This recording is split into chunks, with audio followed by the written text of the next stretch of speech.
How do you know if you need a regenerator? It's like going to the doctor. Hey, doc, how do I know when let's not go there. All right. Carlos in Milwaukee, Wisconsin wants to know, and Carlos writes, Paul, how can one identify the needs for a regenerator, a conditioner, an audiophile power cord? What are the cues that would trigger someone's will of investing on such equipment? Only recently I was able to really listen to real music by setting in my dedicated listening room, and I followed the diagrams from the Cardist audio website to place the speakers, also added acoustic panels to correct reflections, and the differences were like night and day. And George Cardist's website is a good place to go for that. I still have a long way to go in upgrading equipment, so when is it that I should start thinking of spending money on a power plant? Well, that's a really good question, and much of it depends on your associated equipment. So there's a power plant down there, and of course we use power plants, but we have some pretty high resolution equipment.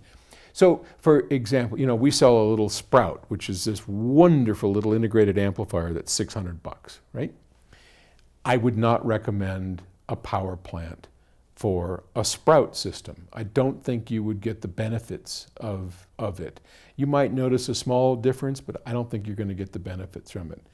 When we step up to something that is a little like a Stellar system or one of these, absolutely, you need it. So how do you know? Well, one thing you need to do is ask yourself what's important to you. Now, I can tell you that he has, was it Carlos? Yeah. So Carlos is clearly in line. Carlos, you're clearly in line for a regenerator because you're on a path towards audio nirvana. You're trying to achieve this realism in sound. You're trying to have what we have here. And one of the best ways to do that is with regenerated power. I would never take the step of a power conditioner, period. Just wouldn't do it. Don't even bother. Just wait, because power conditioners are double-edged swords. Unless it's some of the simplest ones, like we make a product called a Dectet, and that's nice, and that's good for protection, helps clean up the sound a little bit, it's a good piece, but it's cheap. I mean, it's, I don't know, what is it, $600, $500 or something, and that's fine.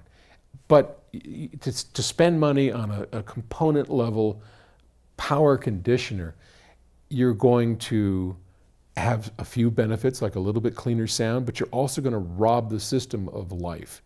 So they're very double-edged swords, and I don't recommend them to people. I think I would sooner that you just don't go that route until you're ready.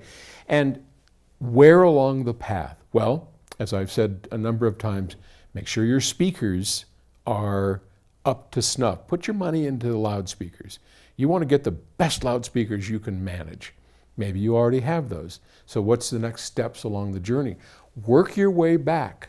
I know it may not sound intuitive, but I love the idea of working your way back from the speakers to the amplifier to the preamp or DAC, and keep moving back to where the source equipment is at the end.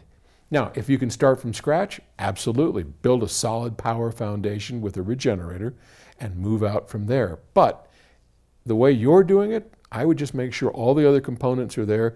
Then it's time to step up to a power regenerator. All right, have fun. I envy you the journey. Let us know how it goes. Thanks, Carlos. I'll talk to you everybody tomorrow. Bye.